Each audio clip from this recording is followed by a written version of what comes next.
जो हमारी प्रिपरेशन होनी चाहिए डिज़ास्टर के हवाले से नॉर्मली बहुत इंफ्रास्ट्रक्चर के हवाले से होती है, लेकिन आपने कोप कैसे करना है उस डिज़ास्टर के साथ, आपने इमोशनली कैसे कोप करना है, उस चीज़ की तैयारी हम कभी किसी लेवल पर नहीं करते। इमरजेंसी प्रिपरेशन जो होती है वो इमरजेंसी के दौरान नहीं होती, इमरजेंसी प्रिपरेशन पीस टाइम में होती है।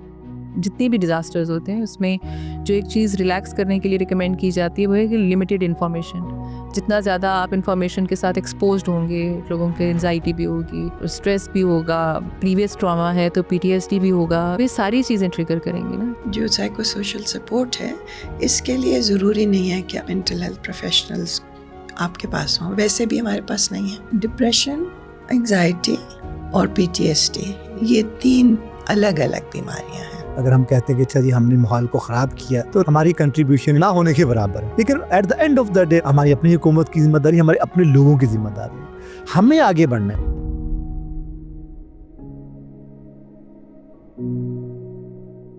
डॉक्टर अमरीन बात कर रही थी उस बारे में जो ब्रीदिंग एक्सरसाइजेज होती हैं, उनसे बात करते हुए मुझे याद आया एक नेटफ्लिक्स पे देयर इज़ अ सीरीज़ जो कि मेडिटेशन के ऊपर है, मेंटल वेलबींग के ऊपर है, और उसमें कुछ उन्होंने टेक्निक्स बताई हुई हैं, उसमें इंक्लूडिंग देयर वाज वन के हाउ टू ब्रीथ प्रॉपरली, और वो किस तरह से how it helps you to calm your nerves. तो वो 5-6 सेकंड के लिए आप जो है वो ब्रीथ इन करते हैं, then you hold it for few seconds and then you breathe out. तो मैंने देखा कि लाइक अब बहुत सारी ऐसी सिचुएशंस होती हैं कि मेरी कोशिश होती है कि अगर if I am feeling a little stressed, overwhelmed, तो मैं कुछ ये जो ब्रीदिंग है इसको थोड़ा टेक्निक को इस्तेमाल करूँ, and it does help you to calm down a little. Natural process तो ब्रीदिंग का ही है ना। हाँ, जो न्यू बॉर्न होते हैं वो नॉर्मली ब्रीदिंग करते हैं तो उनके पेट की मूवमेंट नज़र आती है ना, और हम शैलो ब्रीदिंग करते हैं। हाँ, लाइक हम बहुत कम एहसास होता है कि हम डीप ब्रीथ करें। सो प्रोसेस तो वही है, फिर हमारे पास सांस लेने का टाइम भी नहीं होता हाँ। कि हम प्रॉपरली ले पाएँ। और वैसे मतलब जो यू राइट कि जब बच्चे ब्रीथ कर रहे होते हैं तो वो बिल्कुल स्टमक से ब्रीथ कर रहे होते हैं, और वो हम मूवमेंट थोड़ा नज़र आती है, movement हमारी नज़र आती शैलो है। ब्रीदिंग होती है मोर लाइक। और इसकी क्या वजह होती है, मतलब आमतौर पे जब हम इसका क्या ताल्लुक कोई स्ट्रेस के साथ है या रूटीन वाली चीज़? अगर आप देखें बहुत स्ट्रेसफुल सिचुएशन होती है, कुछ इस तरह की सिचुएशन जिसमें थोड़ा हम किसी चीज़ को लेके परेशान होते हैं तो हम ब्रीथ नॉर्मल नहीं कर पा रहे होते ना, बहुत ही सांस उखड़ना शुरू हो जाती है ना, जब बहुत ज़्यादा जल्दी जल्दी सांस लेना शुरू करते हैं तो हम प्रॉपरली ब्रीथ नहीं कर पाते, इसीलिए वो डीप ब्रीदिंग वाला कॉन्सेप्ट है। सो वो करना है। कुछ लोगों को डीप ब्रीथ करते हुए मुश्किल होती है क्योंकि बॉडी को आदत नहीं है, और फिर जब आप आदत डालने की कोशिश करते हैं तो वो मुश्किल लगता है, और उसमें कुछ लोग डिस्टर्ब भी होते हैं कि वो डीप ब्रीदिंग करने के बाद, क्योंकि वो फिर आप रिलैक्स मोड में जाते हैं, बॉडी को ऑक्सीजन भी जा रहा है, वो जो नेचुरल प्रोसेस है वो सारा कर रहे हैं। सो कभी कभी वो भी लोगों के लिए, हम जैसे अपनी ट्रेनिंग्स में कराते हैं डीप ब्रीदिंग की एक्सरसाइज, तो कुछ लोगों के लिए वो बहुत पुरसकून एक्सपीरियंस होता है, लेकिन कुछ लोग डिस्टर्ब हो जाते हैं, उनसे आंखें बंद करके प्रॉपरली ब्रीथ भी नहीं कर पाते। It also like it's link to कि हो सकता है कि बैक ऑफ द माइंड कुछ चीज़ इस तरह की चल रही है, कोई पास्ट का कोई एक्सपीरियंस है या जो भी चीज़ें हैं, लेकिन ऑन द अदर हैंड ये है कि आदत भी नहीं होती। और मेनली तो ऐसे ही होता है ना कि आपके दिमाग को प्रॉपर जो ऑक्सीजन की सप्लाई है वो मिलती है, तो वो फंक्शनिंग उसकी बेहतर हो जाती है। ऐसे ही है। सो और वो सिचुएशन में काम डाउन करने के लिए बेहतर होता है। सो आप कुछ भी नहीं कर सकते जब, तो उसमें होता है कि अच्छा आप डीप ब्रीथ कर लें, और वो सिचुएशन को उस टाइम पे आपकी बॉडी को रिलैक्स फील कराता है। सो जनरली डीप ब्रीदिंग है, आप कोई भी उस तरह से मेडिटेशन की एक्सरसाइज ले लें, स्टार्ट ब्रीदिंग से ही होती है। डॉक्टर अमरीन ने ही वो जो सेफ स्पेस वाला कॉन्सेप्ट है उसमें भी यही होता है कि आप डीप ब्रीथ करते हैं। फिर फोकसिंग की जितनी एक्सरसाइजेज हैं उसमें भी it start from deep breathing, और उसके बाद फिर आप इसी तरह बॉडी स्कैन वाला इसमें आप अपनी पूरी बॉडी का स्कैन करते हैं, सो वो भी स्टार्ट डीप ब्रीदिंग से ही होता है कि आप फोकस करके और रिलैक्स्ड सांस तो लेना है। That's interesting. बल्कि आई रिमेंबर कि शायद वही since it is linked to anxiety as well, तो कुछ जो जिस तरह पब्लिक स्पीकिंग है फॉर एग्जांपल, आपको कुछ लोगों को स्टेज फियर होता है, तो मुझे भी है।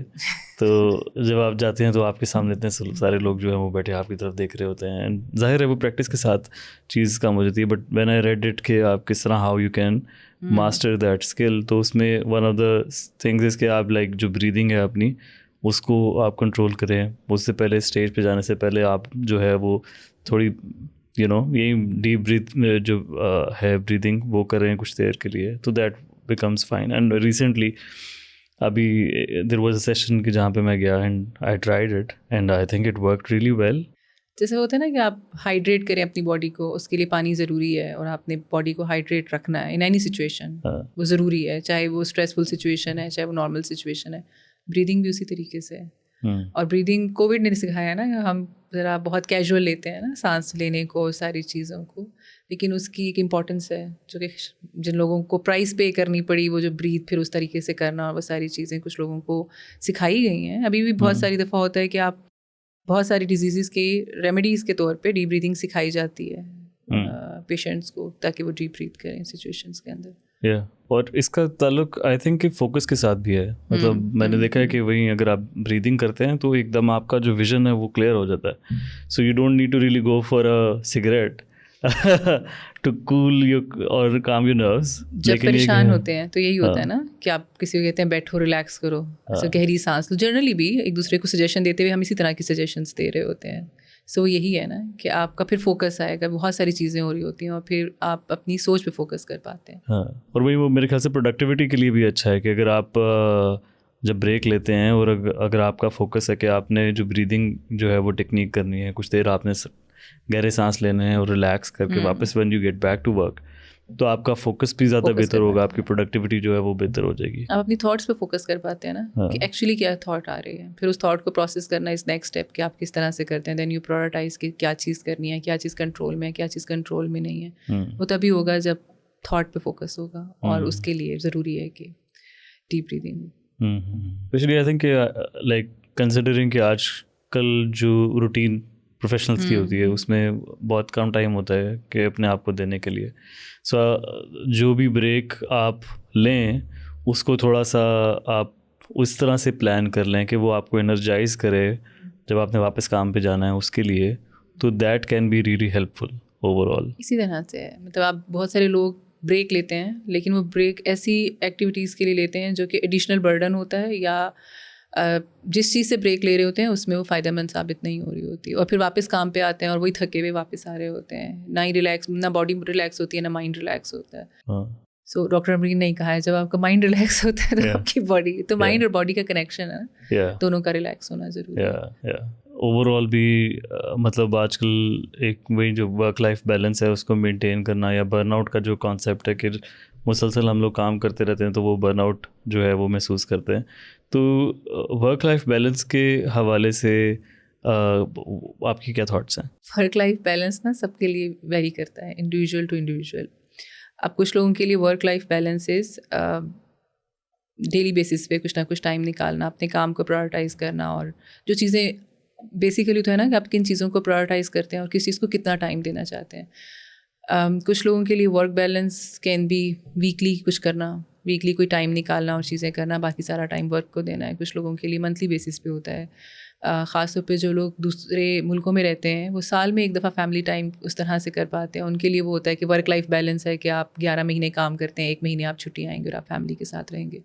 सो सर्कमस्टांसेस और इंडिविजुअल टू इंडिविजुअल वेरी करता है। आप कुछ लोगों के लिए उनका काम ज़रूरी होता है उनके लिए, और उनको लगता है वो काम करके उनको मज़ा आ रहा है। अब वो जो चीज़ आपको मज़ा देती है आप वो करते हैं, जिस चीज़ के बाद आप रिलैक्स भी फील करते हैं ना। Basically it's your conscious decision कि आपने क्या चीज़ करनी है, कितनी देर के लिए करनी है, और वो आपके लिए ज़रूरी है या नहीं है।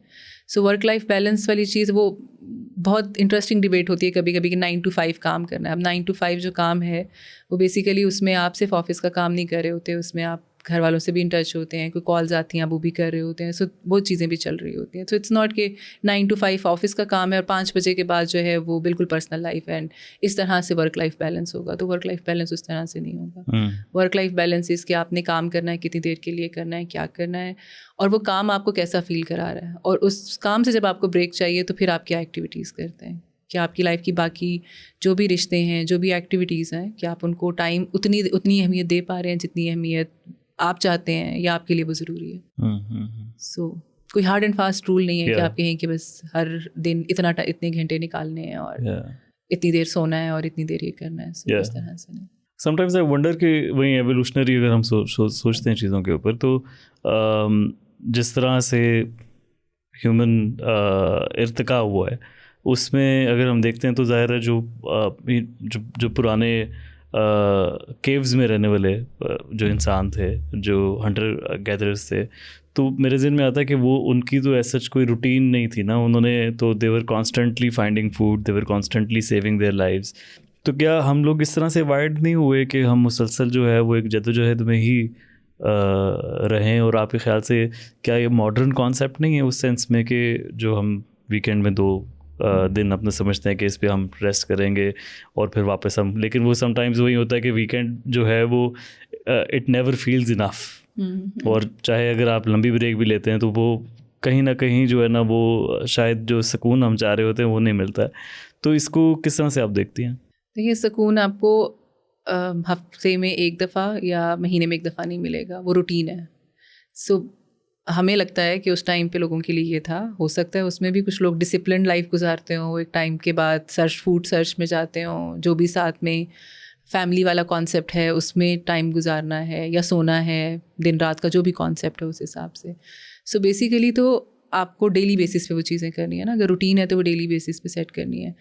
जैसे बहुत से लोगों के लिए कॉन्सेप्ट ये है कि हम पूरा हफ्ता क्योंकि नहीं सो पाए तो वीकेंड हमने सो के गुजारना है। सो बॉडी उस तरह से ऑपरेट नहीं करती ना, बॉडी को तो रूटीन डेली बेसिस पे चाहिए, वो चाहे वीकेंड, बॉडी के लिए वीकेंड नहीं होता।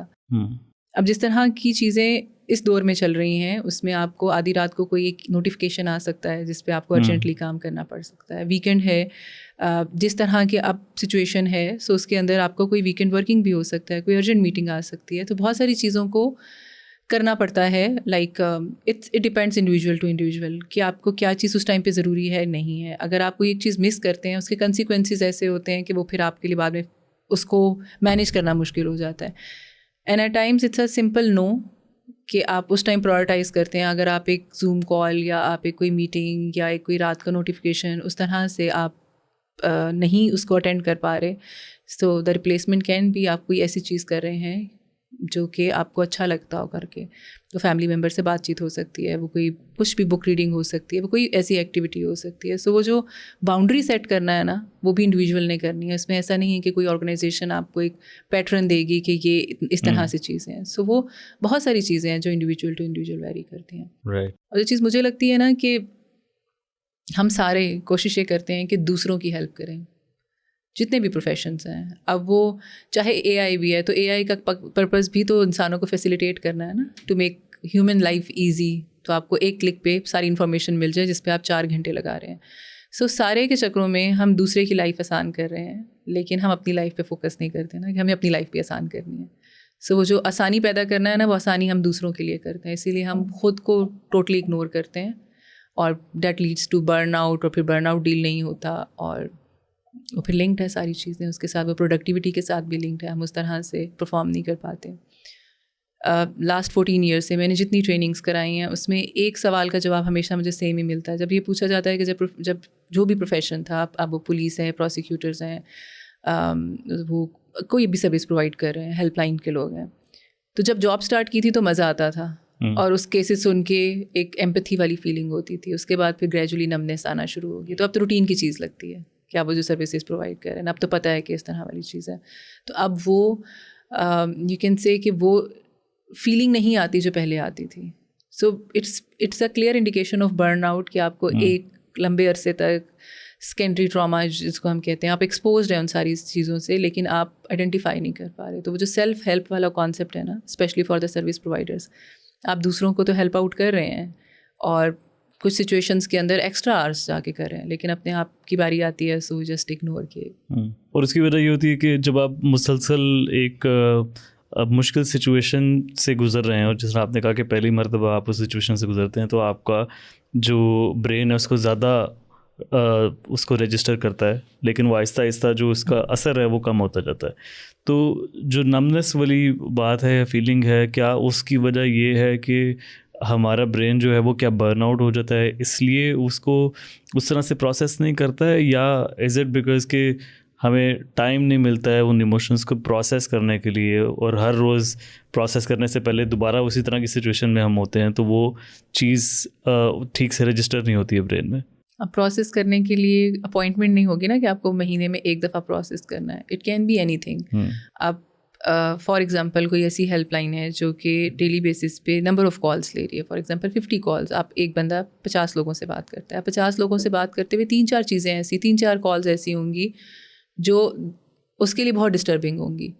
तो क्या उस चीज़ पे फिर बात करने के लिए आपको महीना चाहिए या 6 महीने चाहिए? उसको तो उसी टाइम पे प्रोसेस करना है ना। सो वो जो प्रोसेस करने का है ना, कि हमें टाइम नहीं मिलता, लेकिन वही टाइम हम किसी दूसरे को हेल्प करने के लिए आसानी से निकाल लेंगे। जब हमें कॉल आएगी या हम पर्सनल लाइफ के अंदर भी अगर कोई हमें अप्रोच करेगा, सो हम कहेंगे अच्छा अपने आप को छोड़ो, दूसरे की हेल्प कर दो। सो ये जो ओवरऑल कॉन्सेप्ट है ना इंसानी खिदमत वाला, सो उसके लिए हम इतना ज़्यादा सब सर्विस प्रोवाइडर्स जो भी हैं इंक्लूडिंग अस, मतलब बहुत सारी सिचुएशन के अंदर हम भी यही करते हैं कि अच्छा खुद पता होता है कि clear signs of burn out and everything, but on the other hand कोई और काम या इस तरह की चीज़ होती है और हमें लगता है कि इसको प्रायोरिटाइज़ करना है। सो वो जो सेल्फ को प्रायोरिटाइज़ करना है ना, उसमें समझना ये ज़रूरी है। और मुझे ये लगता है कि हमें लगता है कि burn out is something personal, मेरा बर्न आउट हो रहा है, मैं नहीं भी डील कर रहा, it's link with me, but वो लिंक्ड है सब चीज़ों के साथ। अब ऑफिस सिनेरियो के अंदर भी अगर बर्न आउट हो रहा है, सो आप लोगों के साथ कनेक्टेड है ना। वो बर्न आउट कभी भी हैप्पीनेस वाली फीलिंग नहीं देता, वो बर्न आउट कभी भी काम को एंजॉय करने वाली फीलिंग नहीं देगा। सो उस बर्न आउट का इम्पैक्ट फिर वो टीम मेंबर्स वाली चीज़ के अंदर भी जाएगा। अगर वो लैक ऑफ मोटिवेशन के अंदर है, या काम करके मज़ा नहीं आ रहा, या प्रोडक्टिविटी उस तरीके से नहीं हो रही, तो वो फिर at the end overall organisation के काम को भी करेगी। सिमिलरली अगर कोई भी सर्विस प्रोवाइडर है, हेल्थ को ले लें आप, इवन पुलिस को ले लें, कोई भी इस तरह का काम ले लें, सो एट दी एंड तो वो है ना कि आप सर्विस प्रोवाइडर हैं, तो जो सर्विस देनी है वो एम्पैथी के साथ देनी है। और अगर आप दूसरे बंदे के साथ कनेक्ट ही नहीं कर पा रहे, अगर आप खुद ही अच्छा महसूस नहीं कर रहे, उस चीज़ को बर्डन के तौर पे ले रहे हैं, या इसलिए ले रहे हैं कि अच्छा बस काम है और इसलिए करना है, तो एट दी एंड वो जो है ना कि जो इंसानी खिदमत करनी है उसके लिए जो जज्बा है, या जो वो करके मज़ा आना है, या वो आपको सुकून दे, तो वो सुकून नहीं दे रहा होता ना, वो बस इसलिए कर रहे होते हैं कि बस वो करना है। राइट। और जो सर्विस प्रोवाइडर्स की आप बात कर रही हैं, तो आजकल सैलाब के मौके पे किस किस्म की जो सर्विस प्रोवाइडर्स में भी या ह्यूमैनिटेरियंस जो ऑन फील्ड मदद फराहम कर रहे हैं, उसमें भी डिफरेंट रोल्स होते हैं। तो आपके तजुर्बे में कि किस किस्म के रोल्स जो होते हैं जो लोग फील्ड में सर अंजाम दे रहे होते हैं? डिफरेंट है ना। कुछ तो सर्विसेज ऐसी हैं जो कि आपकी लाइक अराउंड द क्लॉक रहती हैं, आपकी पुलिस है, आपकी हेल्पलाइंस हैं, फर्स्ट रिस्पॉन्डर जो भी हैं, आपके इमरजेंसी के लोग हो गए, जैसे 1122 टाइप जो जितनी भी सर्विसेज हैं, हमारी हेल्थ है। अब ये वो सर्विसेज हैं जो सर्विस प्रोवाइडर है, और हम इन्हीं को ही सर्विस प्रोवाइडर समझते हैं। जब आप किसी दूसरे के लिए कुछ भी ऐसा काम कर रहे हैं जिसमें आप किसी दूसरे को किसी ना किसी तरह की सर्विस प्रोवाइड कर रहे हैं, so you are a service provider, जहाँ पर लोग आपके साथ अपनी कोई चीज़ें शेयर कर रहे हैं। अब फ्लड के सिचुएशन के अंदर भी ज़रूरी नहीं कि वो ह्यूमैनिटेरियन एड किसी ऑर्गेनाइजेशन के साथ लिंक्ड हो, बहुत सारे लोग वॉलंटियर वर्क करते हैं। अब वॉलंटियर अपने तौर पे जाएंगे, फंड्स कलेक्ट करेंगे, उनको लगता है कि एक नीड है कम्युनिटी की, उस चीज़ को करना है। कुछ लोग जैसे आई नो मैनी पीपल जो कि अपने होम टाउन जहाँ पे फ्लड आया, या अपने विलेजेस में जहाँ फ्लड आया, तो वो to give back to their community, so उन्होंने फ़ंड्स कलेक्ट किए और जाकर जो भी है वो प्रोवाइड की सर्विस। अब ये करना कि जो सर्विस प्रोवाइडर है वो उसके पास कोई टाइटल, जॉब टाइटल होगा तो ही वो सर्विस प्रोवाइडर है, तो बेसिकली तो कोई भी सर्विस प्रोवाइड कर सकता है। और जो भी सर्विस प्रोवाइड कर रहा है तो वो एक्सपोज्ड है टू द ट्रॉमा, जो सिचुएशन वहाँ पे हो रही होती है। फ्लड की सिचुएशन के अंदर लोगों ने ऐसी ऐसी चीज़ें देखी हैं जो शायद उन्होंने सोची भी नहीं हो उस तरह से, या उनके लिए ये कॉन्सेप्ट नहीं था कि ये भी हो सकता है। सो समटाइम इट्स लाइक कि फ्लड है और शायद घर नहीं है, लेकिन कुछ लोगों के लिए वो जो सेंस ऑफ बिलोंगिंगनेस होता है ना कि आपका अपना घर है, तो हम हर कोई लिंक करता है ना। किसी के लिए वो घर होता है, किसी के लिए घर का कमरा होता है, किसी के लिए कमरे के अंदर वो कोई छोटा सा कोना हो सकता है, वो कोई चीज़ हो सकती है जो आपको खुशी देती हो। और जब आप ये देखते हैं कि वो सब ख़त्म हो गया और फिर लोग उस तरह के एक्सप्रेस कर रहे होते हैं, तो you are able to relate yourself ना कि मेरे पास ये चीज़ें हैं या मेरे पास चीज़ें नहीं थी, या किसी पास्ट एक्सपीरियंस के अंदर वो चीज़ ख़त्म हुई थी, तो फिर आपकी वो कंटिन्यूस ना वो आपको चीज़ें नज़र आ रही होती हैं। अब अपनी लाइफ के अंदर शायद 10 एक्सपीरियंसेस गुजरे हों, लेकिन वहाँ आप जब 3000 लोगों तक का आपको एक्सपोजर हो रहा है, तो शायद आपके 10 के 10 बैड जो पास्ट एक्सपीरियंसेस हैं वो ट्रिगर कर जाएंगे। अच्छा, राइट। और वो ट्रिगर करेंगे। अब उसमें डेथ्स भी होती हैं, उसके अंदर लव्ड वन से दूर होना भी होता है, और रिश्ते तो वही हैं ना, बाप भाई, माँ बहन वाला रिश्ता है, जो भी आपके रिश्ते हैं, तो वो तो मतलब उस तरह के रिश्ते हैं जिनके साथ आप रिलेट कर पाते हैं। इट्स नॉट कि आप ना कर सकें। एक और इंटरेस्टिंग चीज़, हम अपने हिसाब से ना प्रायोरिटाइज़ कर रहे होते हैं अपनी नीड्स को कि अच्छा इस टाइम ज़रूरी होगा घर, कपड़ा, मकान वाला जो कॉन्सेप्ट है वही वाला। लेकिन one of the service provider mention कि वो बड़ा सोच के गए कि उन्होंने दवाइयाँ भी लेके जानी है, उन्होंने खाने पीने का भी लेके जाना है। And there was a man जो खाना नहीं खा रहा था इसलिए कि उसके सामने उसके जानवर थे जिनके खाने के लिए कुछ नहीं था, और वो जानवर बीमार थे और दवाई भी नहीं थी। और ख़ास तौर पर गांव के कल्चर के अंदर आप अपने जानवर उतने ही प्यारे होते हैं जितने आपको अपने बच्चे प्यारे होते हैं। सो आपके 4 बच्चे खाना खा रहे हैं लेकिन आपके सामने आपके 2 जानवर भूखे हैं तो खाना अंदर नहीं जाता। सो वो कभी सोचा भी नहीं। तो कभी कभी वो वाली चीज़ भी होती है कि आप सोच के क्या लेके जाते हैं, एंड देन इट्स लाइक कि शायद आप वो नीड्स नहीं समझ पाए लोगों की जो एक्चुअली नीड थी, शायद कुछ और करना चाहिए था। कुछ लोगों को फिर वो गिल्ट वाली फीलिंग भी होती है, कुछ को होता है कि नहीं बहुत ज़्यादा करना है, फिर एक्स्ट्रा आवर्स लगाने हैं और चीज़ करें। So there is always a limit ना, आप कितना कर सकते हैं। व्हेन यू रियलाइज़ कि हाँ मेरी कैपेसिटी इतनी थी, इस कैपेसिटी के अंदर मैं इतना ही कर सकता हूँ। और इन सबको सर्विस देने के साथ साथ मेरी अपनी ज़ात भी है ना। तो बहुत सारे ह्यूमैनिटेरियन एड जितने लोगों ने फ्लड के अंदर काम किया है उन्होंने दिन रात काम किया है, अपने भूख, खाना, रेगुलर मेडिसिन, सब चीज़ को कॉम्प्रोमाइज़ किया है। सो एट दी एंड फिर आप कितने दिनों तक इस तरह से ऑपरेट कर सकते हैं। सो इसी तरह से था जितने सर्विस प्रोवाइडर्स हैं, चाहे हॉस्पिटल्स हैं, चाहे बाकी सारी अगर आप देख लें तो एक्स्ट्रा ड्यूटीज़ लग रही हैं, वो सारी चीज़ें हो रही हैं। तो उसमें वो जो डीप ब्रीदिंग की हम बात कर रहे थे ना कि आप एक सांस है 5 मिनट के लिए आप ब्रेक ले सकते हैं, लेकिन वो 5 मिनट की ब्रेक आप अपने लिए नहीं ले रहे, लेकिन आप दूसरों के लिए एक्स्ट्रा आवर्स। क्योंकि उसमें एक वो सिचुएशन भी है ना, जब आप एज ए सर्विस प्रोवाइडर आप फील्ड में हैं तो जो पीछे आपकी फैमिली जो है they are also worried about you, तो you are also responsible for yourself, not just for yourself but you for your loved ones as well. और लाइक यू मैंशन कि यस जो वहाँ पर खिदमत का जज्बा लेके जाते हैं उन्होंने लोगों की खिदमत करनी है, उनको हेल्प आउट करना है, बट उनको अपनी मेंटल हेल्थ का भी ख्याल रखना है साथ में। सो जैसे अभी केपी के अंदर सिचुएशन थी, उस सिचुएशन के अंदर जितना भी फ्लड शांगला साइड पे या स्वात साइड पे आया, अब ये पहाड़ी इलाका है ना, so it's not a smooth road. So कुछ सर्विस प्रोवाइडर्स अपने घरों से दूर होते हैं, जब आप फील्ड के अंदर होते हैं तो फ़ोन चार्ज नहीं कर सकते ना, फ़ोन बंद भी हो जाते हैं। उसके साथ साथ ये है कि अगर गाड़ी ख़राब हो जाती है कुछ, and you are stuck to a situation जहाँ आप किसी दूसरे को हेल्प के लिए बुला नहीं सकते। अब उस सिचुएशन के अंदर आप अपनी फैमिली से डिस्कनेक्ट हैं, आप जिन लोगों के साथ हैं उस टाइम पे आपको हेल्प करने के लिए कोई भी नहीं है। सो उस सिचुएशन को भी लोग लाइक उस टाइम वो जो हेल्पलेसनेस वाली सिचुएशन है या जो भी फीलिंग है उसको भी लोग प्रोसेस नहीं कर पाते। And some time it's like कि आप घर आते हैं और आपको होता है कि कोई बात भी ना करे और बस आप चुप करके सो जाएं। सो वो जब और फिर अपने आप की अपनी पर्सनल नीड्स को भी उस तरीके से आइडेंटिफाई नहीं किया जाता। मैंने जितने सर्विस प्रोवाइडर से रिसेंटली बात की है उनमें से किसी एक को भी ये नहीं था कि ये चीज़ डिस्टर्ब कर रही है, लेकिन जिस तरह के एक्सपीरियंसेस वो बता रहे थे वो आवाज़ के अंदर जो चेंज होता है ना, इमोशनल होके आप साथ शेयर कर रहे थे, वो इमोशंस वर देयर, लेकिन they were not able to realise कि ये शायद बर्नआउट है, इट इज़ समथिंग जिसको प्रोसेस करने की ज़रूरत है। जिनके पेरेंट्स नहीं हैं उन्होंने वहाँ पर देखा कि लोग पेरेंट्स किस तरह अपने बच्चों के लिए परेशान हैं, तो वो चीज़ डिफरेंटली ट्रिगर की। लेकिन उस चीज़ को वो जो होता है ना सेल्फ हेल्प वाला कि अच्छा आप खुद को भी हेल्प की ज़रूरत है, वो रियलाइजेशन उस तरह से। आई थिंक वही जो सेकेंडरी ट्रॉमा की आपने बात की, और उसमें चाहे आपका डायरेक्ट एक्सपीरियंस नहीं होता बट किसी की लाइफ में वो सारी चीज़ होते हुए देखना, वो भी काफ़ी आपके ऊपर मेंटल टोल उसका हो सकता है। अभी रिसेंटली बल्कि देखिए जस्टिस प्रोजेक्ट पाकिस्तान का there was a play PNC Islamabad में, आई वेंट देयर और they had like different stories, और वो जो रियल लाइफ स्टोरीज़ थी उनको प्ले की सूरत में उन्होंने मेटा थिएटर की सूरत में उसको प्रेजेंट किया। तो उसमें one of the messages was also कि किस तरह जो लोग स्टोरीज़ कलेक्ट कर रहे हैं या जो उनके पैरालीगल्स हैं जो उनसे जाके जो ख़वातीन जिनको सज़ाएँ हुई हैं ड्रग लॉज के अंडर, उनको किस तरह से जब वो जाके उनसे स्टोरीज उनकी सुनती हैं तो किस तरह उनके ऊपर भी उसका एक इमोशनल जो इम्पैक्ट होता है। So yes, I think when you are in the field सैलाब की सूरत में भी, तो जब आप लोगों को देखते हैं कि उनके जो नुकसानात हुए हैं वो सारी सिचुएशन को देख के आपके ऊपर बहुत असर पड़ सकता है, and definitely then you also need for your own mental health some support. So जो लोग किसी ना किसी ऑर्गेनाइजेशन के थ्रू काम कर रहे होते हैं, तो अगर वो फील्ड विजिट 1 हफ्ते का है, 2 हफ्ते का है, उसके बाद कोई ना कोई ब्रेक मिलती है। अब वो जो ब्रेक मिलती है तो वो ब्रेक को भी लोग किस तरीके से यूटिलाइज़ करें ना, डेट ऑल्सो मैटर कि क्या आप उन चीज़ों को अंडरस्टैंड करते हुए वो चीज़ें कर रहे हैं जो आपको वाकई खुशी देती हैं, या आप आके अपने पेंडिंग चीज़ें जो थी और आप रिबोटिक चीज़ें करते हैं।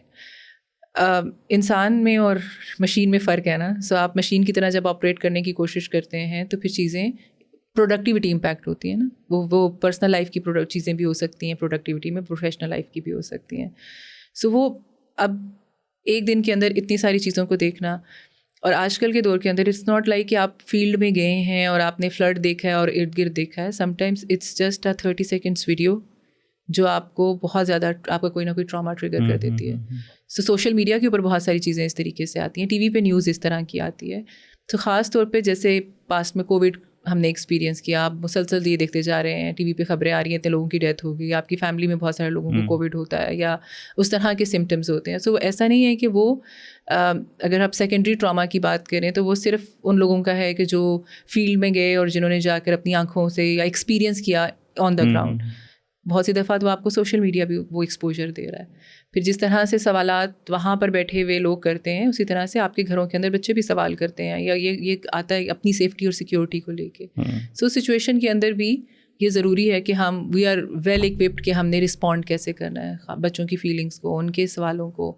सो वो ज़रूरी है. And I think it's also important जब आप गुजरते हैं ना उस प्रोसेस से, जब आपको ये लगता है कि हाँ मुझे हेल्प की ज़रूरत है, 4 चीज़ें मुझे डिस्टर्ब कर रही हैं, और आप अपना बर्न आउट आइडेंटिफाई करते हैं, और आइडेंटिफाई करने के बाद अपने बर्न आउट पे काम करते हैं, and then you are able to relate it कि हाँ मेरा बर्न आउट था, मैंने ये 4 चीज़ें की, उसके बाद मुझे ये इम्पैक्ट नज़र आया. सो आप उसके प्रोसेस से गुजरते हैं तो आपको उस प्रोसेस की अहमियत पता चलती है.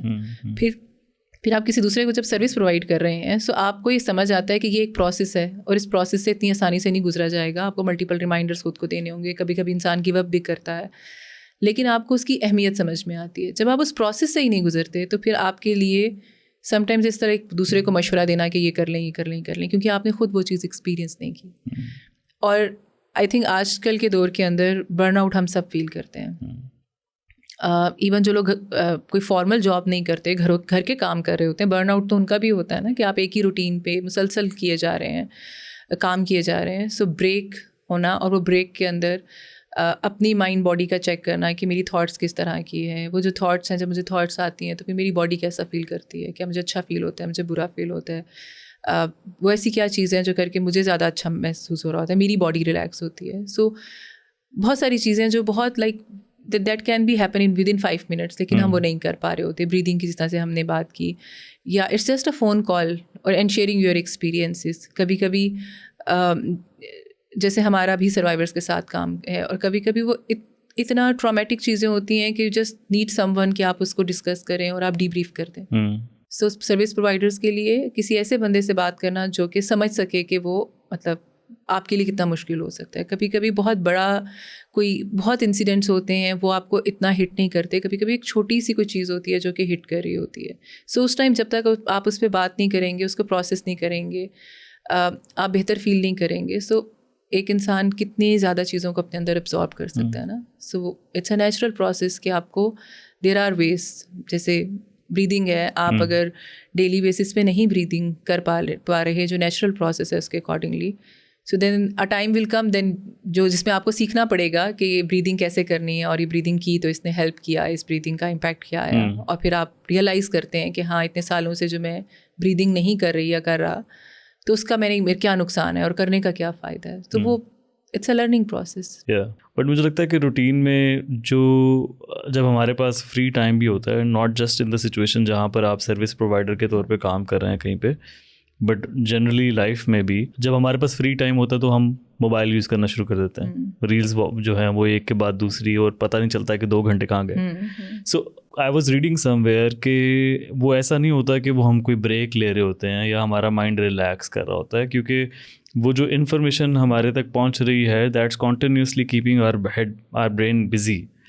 तो वो भी हमें एग्जॉस्ट कर रहा होता है. तो इसीलिए I think it's also very important to not have any such distraction and just be खुद से बैठ के ऑन आवर ओन. थोड़ा सा बोर होना is really important in under such circumstances, जब ख़ास तौर पे आप ऐसी सिचुएशन में से गुजर रहे हैं जिसमें बहुत सारी चीज़ें आपके इर्द गिर्द हो रही हैं. अब वो है ना कि हम सारे डिफरेंट तरह से हर इंडिविजुअल के लिए डिफरेंट है।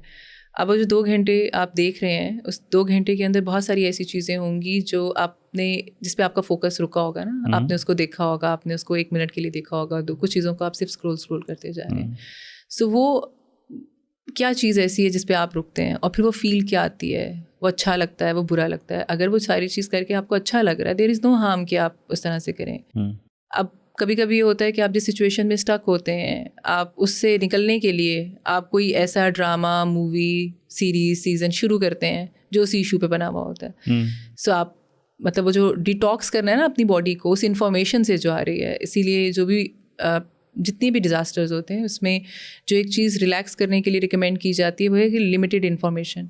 जितना ज़्यादा आप इन्फॉर्मेशन के साथ एक्सपोज्ड होंगे, टीवी पे मुसलसल देखते जा रहे हैं, खबर चलती जा रही है, वो आपको कभी भी अच्छी फीलिंग नहीं देगी। उससे कुछ लोगों के एंजाइटी भी होगी, स्ट्रेस भी होगा, जिन लोगों को का कोई प्रीवियस ट्रॉमा है तो PTSD भी होगा, वो ट्रिगर भी करेंगी चीज़ें, एंजाइटी भी होगी, तो ये सारी चीज़ें ट्रिगर करेंगी ना। सो वो जो इंटरेक्शन है, जो हमें लगता है कि हमारा ब्रेक टाइम है, उस ब्रेक टाइम के अंदर एक्चुअली हम क्या करते हैं। अब जो भी हम करते हैं, क्या उसको करने के बाद हमारा माइंड रिलैक्स्ड है कि नहीं, वो हर इंसान खुद कर पाएगा। मैं 4 चीज़ें करती हूँ जो मुझे रिलैक्स करेंगी, लेकिन हो सकता है वो किसी दूसरे के लिए वर्क ना करती हूँ। सो वो भी इंडिविजुअल टू इंडिविजुअल वेरी करेगा, लेकिन इट्स अ फैक्ट कि जब तक आप रिलैक्स नहीं खुद को कर पाएंगे, आप बेहतर सर्विसेज नहीं दे पाएंगे, वो जो भी सर्विसेज हों। और फिर वो है कि काम पे, वर्क स्पेस पे नाइसली ट्रीट करना, एक ख़ास तरह से बिहेव करना उस पैशन की या उस जो भी आपका जो जॉब है उसकी रिक्वायरमेंट है। बट जब आप when you are into your personal life, तो उस टाइम हमारे इमोशन, वही चीज़ जो हम ऑफिस सिनेरियो के अंदर एक सिचुएशन में हम गुस्सा कंट्रोल कर लेते हैं, हम पर्सनल लाइफ के अंदर नहीं कर पाते। सो वो चीज़ें जो हमारी पर्सनैलिटी डिफरेंस वाली चीज़ आती है ना, कि आप you are holding many things, कि अच्छा अब यहाँ पे सिचुएशन नहीं है, यहाँ पे रिस्पॉन्ड नहीं करना, आपने होल्ड कर लिया अपना जो भी इमोशन है, उसको प्रोसेस नहीं किया। लेटर ऑन वही इमोशन आपका किसी और तरीके से निकलता है। आप बर्नआउट को नहीं कर पाते, आइडेंटिफाई नहीं कर पाते, अपने स्ट्रेसर्स को आइडेंटिफाई नहीं कर पाते, उसको प्रोसेस नहीं कर पाते। और जब आप उसको प्रोसेस नहीं कर पा रहे, आप ख़ुद की हेल्प नहीं कर पा रहे, तो एक्चुअली जो आपके साथ इर्द गिर्द जुड़े हुए लोग हैं, चाहे वो पर्सनल लाइफ में, चाहे वो प्रोफेशनल लाइफ के पे हैं, तो वो सबको ट्रिगर करता है। अब हमें लगता है कि जो सर्विस प्रोवाइडर हैं सिर्फ उनके लिए ज़रूरी है, जो किसी भी तरह के सर्वाइवर के साथ डील करते हैं, उनके लिए ज़रूरी है कि वो बर्नआउट आइडेंटिफाई करें। जो भी लोग हैं, चाहे वो IT की फील्ड है, चाहे वो आपकी फील्ड के लोग हैं, eventually at the and purpose क्या है काम करने का? टू सर्व अदर्स, दूसरों की ज़िंदगियों में आसानी पैदा करना या दूसरों को फैसिलिटेट करना। So everyone is trying to facilitate others. वो ख़ुद की फैसिलिटेशन की बारी आती है, then we don't have time and we don't think कि ये ज़रूरी है। बट अगेन मैंने पहले कहा कि अगर हमें लगता है कि वो मेरा पर्सनल चीज़ है, वो ज़रूरी नहीं है, सो फिर वो लिंक्ड है ना उस चीज़ के साथ भी, कि मैं फिर कब तक करूँगा। वो तो फिर आपके लिए होगा, अच्छा दूसरों के लिए ज़रूरी है, तो मेरी हेल्प के लिए कौन आएगा, या मुझे हेल्प किस तरीके से मिलेगी। सो वो जो एक्चुअल चेंज वाली चीज़ है ना, कि चेंज नज़र नहीं आ रहा हमें, कभी कभी होते तो सालों से काम कर रहे हैं, वो चेंज नज़र नहीं आ रहा। सो वो लोग लाइक इतनी टेक्नोलॉजी आ गई, लेकिन लोगों के अंदर एम्पैथी नहीं है। डॉक्टर्स हैं तो इक्विपमेंट्स बहुत एडवांस लेवल के आ गए हैं, सारी चीज़ें हो गई हैं, लेकिन एम्पैथेटिक एटीट्यूड नहीं है। सो वो एम्पैथेटिक एटीट्यूड आएगा जब आप खुद पे काम करेंगे, वो मशीनों से नहीं आएगा, वो AI से नहीं आएगा। अब आप काम जो भी करते हैं, AI यूज़ करें ना करें, जो भी चीज़ है, आपकी वर्क स्पेस के अंदर आप क्या वैल्यू ऐड कर रहे हैं, डैट मैटर्स। वो आपकी कोई स्किल हो सकती है, वो आपका कोई भी काम हो सकता है, और वो आप स्किल कैसे ऐड कर रहे हैं, डैट मैटर्स। इट्स नॉट कि आप कितना एफिशिएंटली काम कर रहे हैं, आप कितना एफिशिएंटली प्रोजेक्ट्स को एग्जीक्यूट कर रहे हैं, या जो भी आपका काम है, आपने एक दिन में कितने मरीज़ देखे हैं। So we can not beat the AI, या हम रिपोर्ट नहीं हो सकते ना, हम रिपोर्टिक वर्क नहीं कर सकते। सो बाउंड्रीज भी चाहिए, ब्रेक्स भी चाहिए। एंड इट्स नॉट कि हमें महीना काम करके 1 हफ्ते की ब्रेक चाहिए या 1 दिन की ब्रेक चाहिए, हमें छोटी छोटी ब्रेक्स चाहिए। जैसे आपने नोट किया होगा, अब डॉक्टर्स ये करते हैं कि वो एक ही हॉस्पिटल के अंदर 2-3 क्लिनिक्स होते हैं, 4-5 पेशेंट्स को देखने के बाद दे मूव टू अनदर, ताकि वो बैठे ना रहें ना, because sitting is a new smoking. उस तरह से इट्स लाइक किलिंग पीपल के बहुत ज़्यादा बैठना भी। तो दे हैव अडॉप्टेड दिस के एक जगह से दूसरी जगह मूव होते रहें, आधे घंटे बाद 1 घंटे के बाद उनकी मूवमेंट को इंश्योर करने के लिए। सिमिलरली जिस तरह का काम हम करते हैं उस काम के अंदर भी ब्रेक रिक्वायर्ड है ना, सो वो 5 मिनट की ब्रेक हो सकती है, 10 मिनट की ब्रेक हो सकती है। इट्स नॉट कि वो बहुत लंबी ब्रेक हो, लेकिन ये नहीं हो सकता कि आप मुसलसल काम करते रहें और फिर एक सर्टन टाइम के लिए ब्रेक लें और फिर आप दोबारा से उस तरह से काम करना शुरू कर दें। क्योंकि then it is also linked to the productivity as well. क्योंकि अगर if you're not working on yourself, तो no matter whatever you're doing, अगर आप 100% you're not fine with yourself, तो आप वो results नहीं लेके आ सकेंगे। अगर सर्विस प्रोवाइडर के तौर पर if you want to help people, तो लेकिन आपके अपने मेंटल हेल्थ इश्यूज़ हैं, तो हो सकता है कि आप उतने एम्पैथेटिक ना हो लोगों की तरफ, या उनको उस तरह से हेल्प ना कर सकें जिस तरह से आपको करनी चाहिए, या जिस पर्पज़ को जहन में रख के अगर आपने वो काम शुरू किया हुआ। And same applies in other fields as well. इसमें एक और चीज़ आई थिंक कि अगेन जो पहले हम बात कर रहे थे उसके साथ मुझे लगता है कि लिंक्ड है कि वहीं इट लाइक यू मेंशन्ड कि जब हम फ्री होते हैं, when we are spending our leisure time, it depends कि what we are doing and how we are spending that time. अगर हम मीडिया कंज्यूम कर रहे हैं तो what kind of media we are consuming. But then I think उसमें एक और चीज़ ये कि sometimes we are excessively consuming media. I was like reading one report कि ऑन एवरेज 7 घंटे जो है वो हम मीडिया कंज्यूम करते हैं। So that's like a lot of information that is bombarded to us all the time. उसमें अच्छी इन्फॉर्मेशन भी होगी, बुरी इन्फॉर्मेशन भी होगी। एंड द वे आजकल जो एल्गोरिदम्स जिस तरह से डिजाइंड है, it will just show you जो चीज़ आप देखना चाहते हैं वही चीज़ आपको वो दिखाएगा, मुसलसल आपको आती रहेगी। अगर आपका कोई डिप्रेशन का फेज चल रहा है जिसमें आप का ज़्यादा हाथ रुक रहा है कोई ऐसी डिप्रेसिव किस्म के कंटेंट पे, तो मुसलसल आपको उसी किस्म का कंटेंट जो है ना वो बार बार नज़र आएगा, और जो कि आपकी सिचुएशन को मज़ीद ख़राब कर सकता है। अब चीज़ें लिंक्ड है ना, आप फ़ोन यूज़ कर रहे हैं और मुसलसल उस तरीके से करते जा रहे हैं। सो अब वो रिपोर्ट ये कहती है, आपका अपना फ़ोन भी तो आपको बताता है ना, हम कितना फ्रीक्वेंटली अपना स्क्रीन टाइम चेक करते हैं कि मेरे स्क्रीन टाइम में किस चीज़ का कितना टाइम जा रहा है, मेरा सोशल मीडिया की जो ऐप्स हैं उस पर कितना टाइम जा रहा है। अगर हम अपनी कोई ऐसी ऐप्स हैं जिसमें हम अपनी फैमिली या फ्रेंड से कनेक्ट करते हैं उस पर कितना टाइम जा रहा है, तो वो असेसमेंट भी तो उस तरीके से हम नहीं कर पा रहे होते ना। अदरवाइज़ अगर हम चीज़ों को अपने हिसाब से लेके चलना शुरू करें, या हम ये देखें कि किस चीज़ को हम प्रायोरिटाइज़ करते हैं और हमने किस चीज़ को टाइम देना है, सो फिर देयर आर डिफरेंट चेक्स जिसको हम कर सकते हैं। डू नॉट डिस्टर्ब वाला ऑप्शन भी हर किसी के फ़ोन पे होता है, but sometimes we want to be accessible for everyone, कि बस ऑन टोज़ रहें, बस जो जैसे ही कुछ हो। अब आप कितनी देर तक, कब तक ऑन टोज़ रहेंगे? अगर आप एक कॉल पे ऊपर हैं और दूसरी कॉल आ जाती है तो वेट तो आप उसको भी करा रहे हैं ना। समटाइम्स ये खुद को समझाना होता है कि कुछ चीज़ें वेट कर सकती हैं, कुछ चीज़ों को डिले किया जा सकता है, but not at the like हम बहुत सारा काम कर रहे होते हैं और उसमें not at the cost of our own health. Plane में भी यही सिखाया जाता है, दूसरे की मदद करने से पहले अपना ऑक्सीजन। तो वो सिर्फ प्लेन के लिए नहीं है, वो लाइफ में ओवरऑल भी यही है कि आप दूसरे की हेल्प करने से पहले अपनी हेल्प करेंगे। मुझे अभी तक की जो मेरी लर्निंग है वो ये कि जब तक आप उस प्रोसेस से नहीं ना गुजरते, आप रियलाइज़ नहीं कर पाते कि वो प्रोसेस कितना मुश्किल है या उस पर कितनी एफर्ट लगती है। और जब आप उस प्रोसेस से गुजरते हैं फिर आप रिलेट कर पाते हैं लोगों के साथ, और फिर जब आप बोल रहे होते हैं या आप किसी दूसरे को कह रहे होते हैं, फिर दूसरा भी आपके साथ रिलेट कर पाता है। नो एंड आई थिंक ये जो फ़ोन का मुसलसल एक्टिवेट रहना और हमारा वो reluctance to distance ourselves from that also creates a lot of problems. I mean, I was talking to somebody the other day कि किस तरह से I receive, like not just me but बहुत सारे लोग जो हैं वो they receive so many calls. अगर आप उसका on average देखें तो that's a significant portion of your day जो कि हम कॉल सुनने में, मैसेजेस का रिप्लाई करने में, ईमेल्स का रिप्लाई करने में उसमें गुजार देते हैं। तो it is very important कि you disconnect yourself from that completely.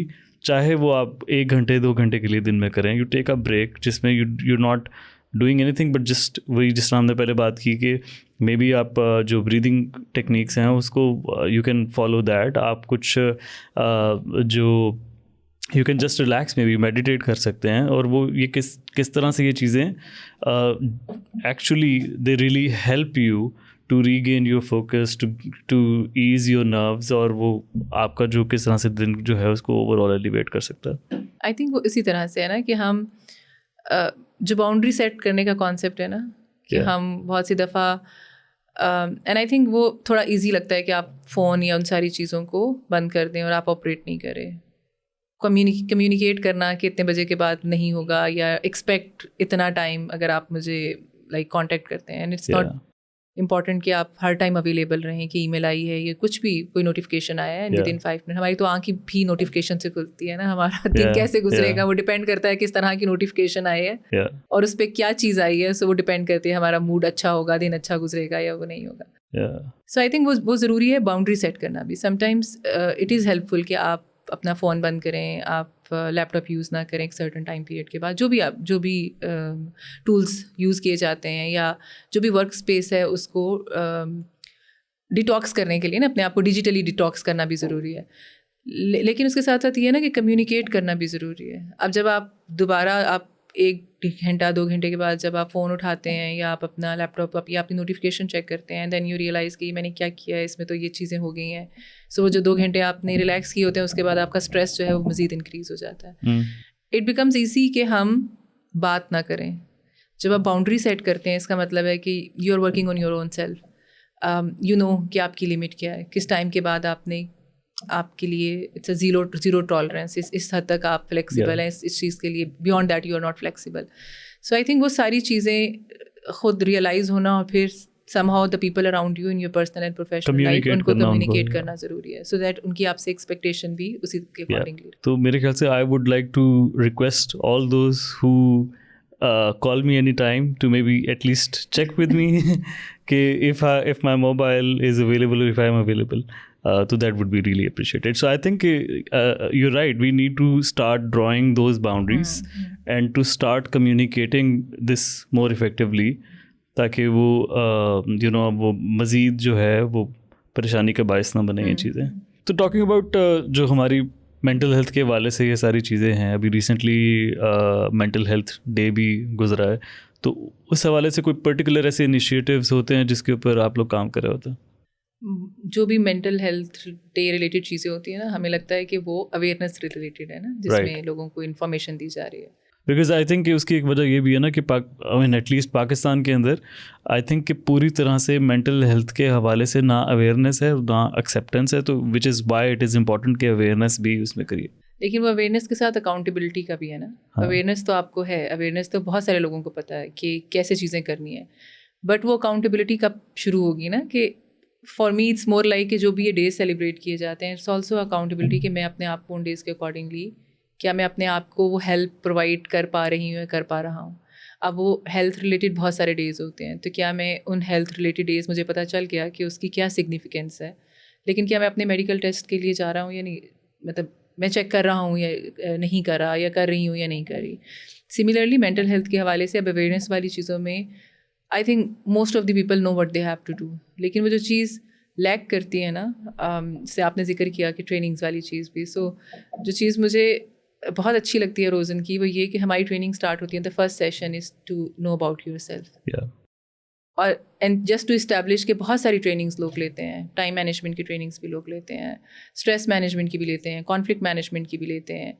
Training लेने के बाद वो वही चीज़ें कर रहे होते हैं जो वो ट्रेनिंग लेने से पहले कर रहे होते हैं, लेकिन बहुत कम परसेंटेज उन लोगों की होती है जो कि एक्चुअली जो सीखते हैं उसको अपनी लाइफ पे इम्प्लीमेंट करते हैं। And the difference is not कि उनके पास नॉलेज नहीं है, उनके पास स्किल्स नहीं है, नॉलेज भी सबके पास होता है, स्किल भी सबके पास होती है, लेकिन जो एटीट्यूड है ना, जिसमें आपको वो चीज़ सीरियस लगती है, आप उसके लिए एफर्ट करते हैं, आप अपना आप ज़रूरी समझते हैं, सो वो एक एटीट्यूड वाली जो चीज़ है जो कि विद इन है ना, और फिर उसके बाद ही फिर वो होता है कि अच्छा आपको क्या आगे कंटिन्यू करना है या नहीं करना है।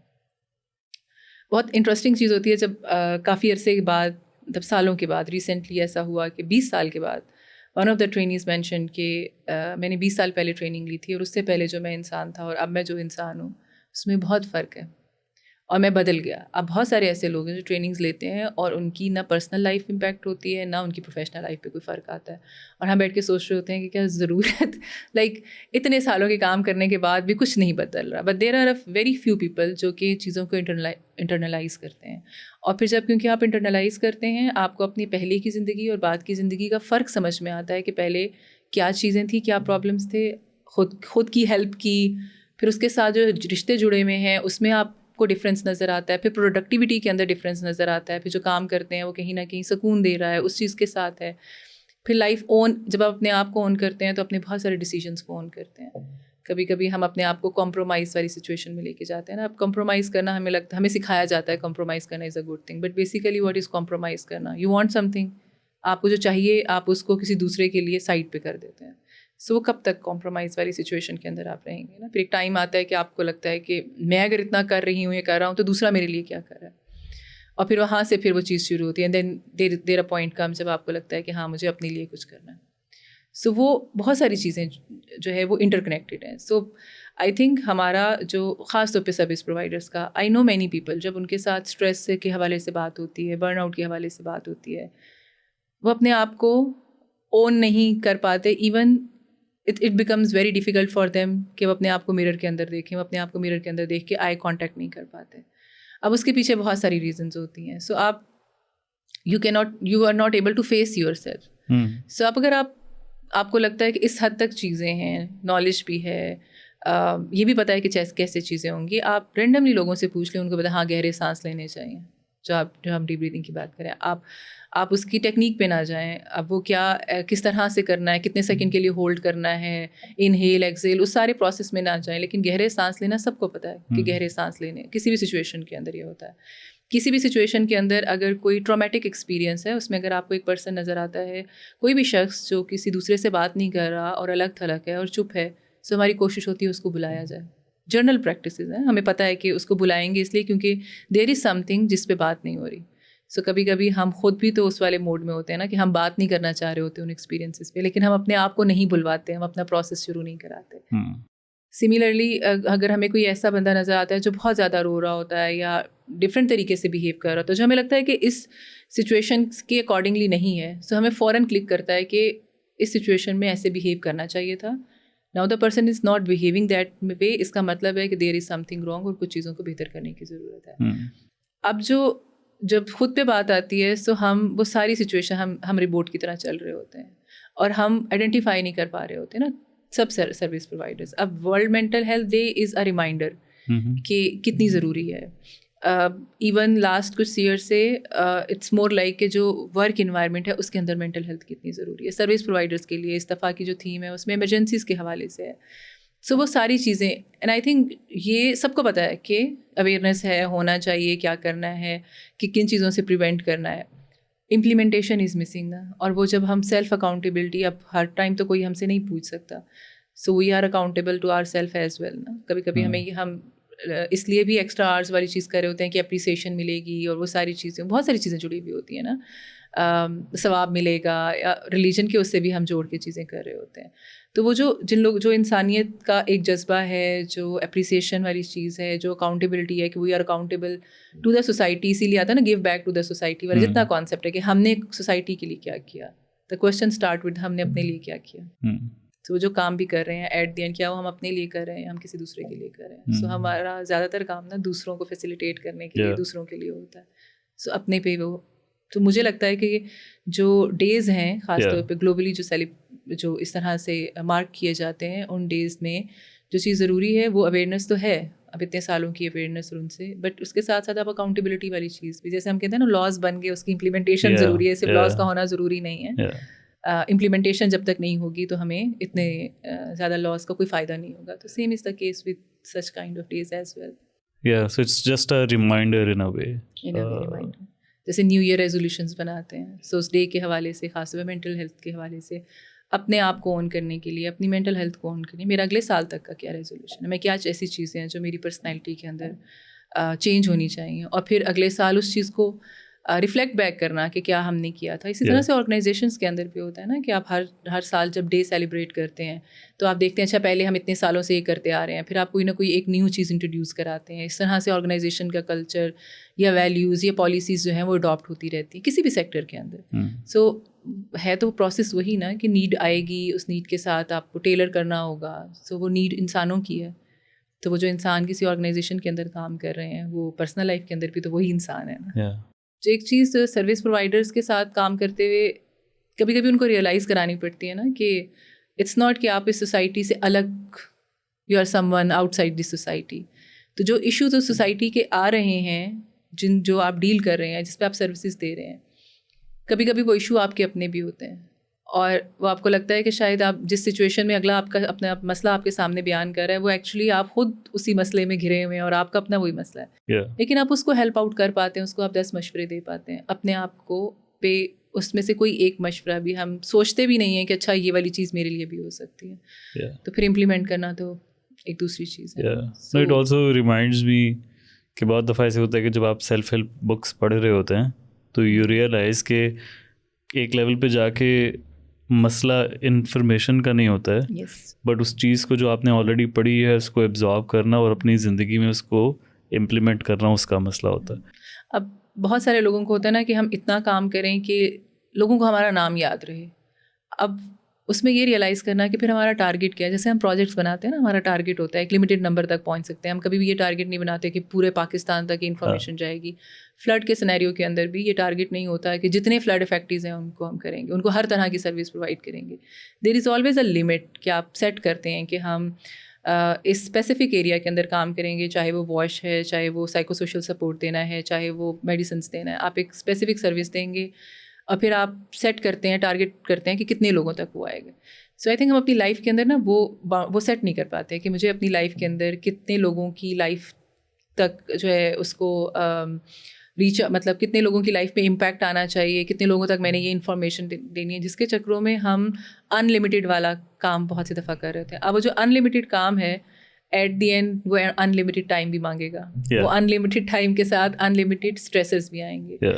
अब स्ट्रेस इज़ नॉट ओनली कि आप एक्सपोज्ड हैं as a service provider, as a professional आप एक्सपोज्ड हैं किसी ट्रॉमेटिक एक्सपीरियंस के साथ, तो ये आपको स्ट्रेस होगा। Meeting deadline is a stress. आपको मल्टीपल टास्क एक टाइम पे करने हैं, वो भी स्ट्रेस है। सो डेली के स्ट्रेसर्स है ना, अब वो डेली के स्ट्रेसर्स ऐड होते जा रहे हैं। एक प्रोजेक्ट है, दूसरा प्रोजेक्ट है, एक टीम मेंबर है, दूसरा टीम मेंबर है। These are very basic thing और ये हर जगह है। सो अब वो सारे स्ट्रेसर्स भी तो हैं जो जिनको जब प्रोसेस नहीं किया जाता अल्टीमेटली वो बॉडी पे इम्पैक्ट करते हैं। और एक there is a on flip side एक और इसका नुकसान ये भी होता है कि जब हम कोई टारगेट सेट नहीं करते हैं और फिर ऑन दी अदर साइड हो सकता है कि हम बहुत ओवर एम्बिशियस हो जाएं, और जब हम बहुत ओवर एम्बिशियस हो जाते हैं तो एक जो टास्क अचीवेबल भी होता है वो फिर बहुत बड़ा लगना शुरू होता है। तो एक तो ये कि चले आप अगर बहुत ज़्यादा स्ट्रेस्ड आउट हैं तो और वो बहुत ज़्यादा लाइक आप ओवरवेल्म्ड फील कर सकते हैं, but on the other side it can also act as a barrier to doing that particular thing, right? क्योंकि आप बहुत ज़्यादा अगर उसको बहुत बड़ी चीज़ समझेंगे तो फिर देन आप स्टार्ट ही कभी नहीं करेंगे। बर्नआउट में हमें लगता है कि शायद प्रोडक्टिविटी स्लो हो जाती है। समटाइम्स बर्नआउट में एक्सेसिव वर्क भी आता है कि आप like it's also an indicate, आपको लगता है कि अच्छा मैं इतने लोगों को मैं और एक्स्ट्रा काम करूँ, मैं और लाइक जो एक चीज़ है ना कि आप इट्स नॉट ओनली कि आप वर्कहोलिक वाली चीज़ जो है कि आप बहुत ज़्यादा काम करना शुरू होते हैं। अच्छा जब आप किसी सिचुएशन से एक्सपोज्ड हैं, ख़ासतौर पर अगर हम फ्लड की एग्जांपल लेते हैं, सो फ्लड के अंदर फिर कि अच्छा मैं दिन रात लगा दूँ, अब मैं यहाँ पे हूँ तो मैं दिन रात लोगों की हेल्प के अंदर लगाऊँ। So sometime it's not like कि आपकी वो फीलिंग ऑफ हेल्पलेसनेस है, फीलिंग ऑफ गिल्ट है, जो भी फीलिंग्स हैं जो आपकी वो आपको वो कर रही हैं, आपकी लैक ऑफ एनर्जी, कभी कभी वो एनर्जी देती हैं इन अ सेंस कि आप एक्स्ट्रा काम करना शुरू हो जाते हैं। और फिर वो चीज़ रियलाइज़ करना कि वो जो एक्स्ट्रा काम हम कर भी रहे हैं इसका मतलब है कि एक्स्ट्रा एनर्जी लग रही है ना, हर चीज़ को करने के लिए एक एनर्जी चाहिए। अब वो काम करने के लिए हम किसी चीज़ का ख्याल नहीं कर रहे हैं, हम ना अपनी बॉडी का ख्याल कर रहे हैं ना अपनी नींद का ख्याल रख रहे हैं। जैसे मैंने पहले कहा कि इट्स नॉट कि एक सर्टन टाइम तक हमने काम करना है और उसके बाद फिर हमें एक लंबी लंबी ब्रेक्स चाहिए और फिर उसमें हमने डिटॉक्स करना है। It's a daily life thing. So discipline होना in life is very important. और डिसिप्लिन इज़ लाइक कि आप एक ख़ास टाइम पे उठते हैं, आपकी बॉडी साइकिल है ना, आपकी बॉडी हो जाती है। जो कुछ लोगों को अलार्म की ज़रूरत नहीं होती, उनकी बॉडी अलार्म ना भी बजे तो वो जाग जाती है कि ये उठने का टाइम हो गया, ये सोने का टाइम हो गया। सो वो दिन में कितना हिस्सा क्या चीज़ क्या काम करना है, तो बॉडी जब उस पैटर्न पे चलती है इट्स मोर लाइक कि हम जैसे अपने लैपटॉप के अंदर डिफरेंट फोल्डर्स बना के उसके अंदर चीज़ें रखते हैं। जब हम रैंडमली रखना शुरू कर देते हैं और डालते जाते हैं हमें समझ नहीं आता किस फोल्डर के अंदर कौन सी चीज़ डालनी है और कौन सी किसके साथ रेलिवेंट है। So same is happening with our mind कि हम बहुत सारी चीज़ें, आज हमारा ये रूटीन इतने बजे तक है, आज ये 10 काम करने हैं, कल कोई काम नहीं करना, परसों फिर बहुत ज़्यादा काम करने हैं। तो वो जो balance is linked with discipline, तो वो पैटर्न होना बहुत ज़रूरी है। Yeah, I mean, I think like it makes perfect sense because like discipline helps you get things done. क्योंकि जब आप डिसिप्लिन नहीं रखते हैं तो and it also reminds me of that book atomic habits कि लाइक जो इंक्रीमेंटल आप थोड़ी थोड़ी करके चीज़ें करते हैं एंड देन आप ग्रेजुअली उसको इंक्रीज करते जाएँ तो that helps you achieve those targets. And like you mentioned, kid, to have some discipline in the overall, not just in your routine, not just as a service provider, but whatever you're doing in your life, it just helps you to gradually achieve those targets जो कि आपने set किए हैं अपने लिए. बहुत सी दफ़ा से हम बात करें ना, अवेयरनेस सबको होती है लेकिन उसको इम्प्लीमेंट करना मसला होता है. अब इम्प्लीमेंट करने में भी एक्सपेक्टेशन होती है कि कल से क्विक फिक्स है, सब ठीक हो जाए. अब वो हो नहीं सकता क्योंकि उसके लिए भी ग्रेजुअल स्टेप्स लेने हैं ना. बहुत सी दफ़ा हम ये डिसाइड करते हैं कि आइंदा मैंने ये 4 चीज़ें नहीं करनी, और हम अगले ही लम्हे वही चीज़ कर रहे होते हैं जो हमने डिसाइड की होती है कि हमने नहीं करनी. बट देन वी रियलाइज़ कि ये मैंने सोचा था कि मैं नहीं करूँगा या नहीं करूँगी. सो उस सिचुएशन के अंदर इट्स लाइक कि वो एक सेल्फ अकाउंटेबिलिटी वाली चीज़ है ना, कि एक वॉचर है आपके इनसाइड जो कि चेक लगा रहा है कि अच्छा ये काम करना था, ये नहीं करना. And it needs a continuous effort जिसमें आप बार बार उस चीज़ के ऊपर काम कर रहे हैं. आपको लगता है कि इस चीज़ की अहमियत है, मेरा ये टारगेट है, मैंने ये टारगेट अचीव करना है.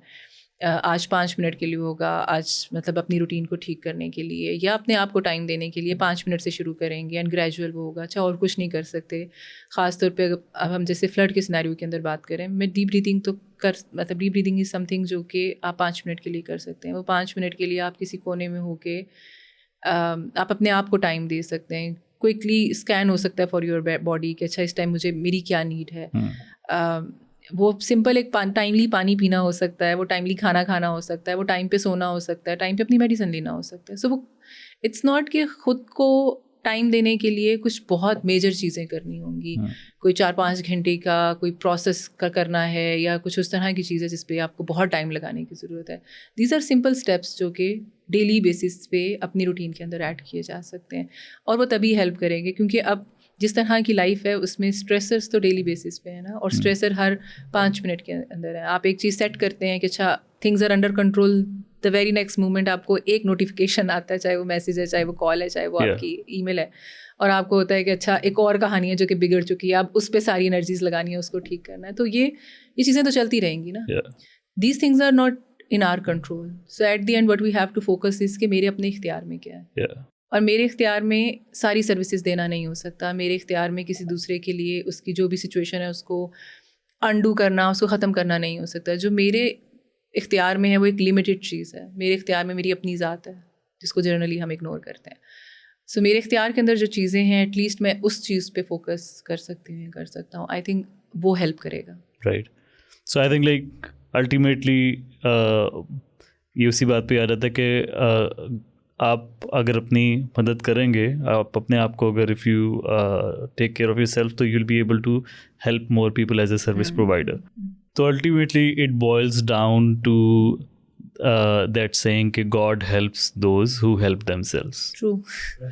इवन आज यहाँ आते हुए भी ऑफिस में कुछ 3-4 लोगों से एक ख़ास सिनेरियो के अंदर में कि मेरी पॉडकास्ट रिकॉर्ड होगी ना तो उसमें सर्विस प्रोवाइडर के एंगल से मत सुनना. So just listen to it and then process. वो हम सबकी लाइफ के अंदर फिट होता है. इट्स नॉट लाइक कि कोई ख़ास लोग हैं जिनके लिए अप्लाई होगा. So it applies to everyone no matter what you're doing. Like you mentioned कि ultimately जो भी हम काम करते हैं it is providing service to somebody. तो you know self-help, self-care that can go a long way. Meerab, thank you so much for your time. Second time on the podcast. It's always a pleasure talking to you. Thank you. And it always make me feel so good. And I think I'll mention कि जो आपकी recent documentary है ना. Yeah. So it's also come in under the secondary trauma जहाँ लोग अपनी life की experiences आपके साथ share कर रहे हैं. So like you were exposed to that information जहाँ पर लोग बहुत personal information share absolutely कर रहे हैं. Yeah. No, definitely, but it also gives you that drive to do something about it, right? So वो जब हम कहते हैं ना कि ख़ास तरह के सर्विस प्रोवाइडर्स हैं and we are not the service providers, हम सर्विस प्रोवाइडर नहीं हैं, तो सेकेंडरी ट्रॉमा हमारे पे अप्लाई नहीं होता. तो वो I think it applies to all. Absolutely. Thank you so much again, and I hope to see you soon again. Yeah, thank you.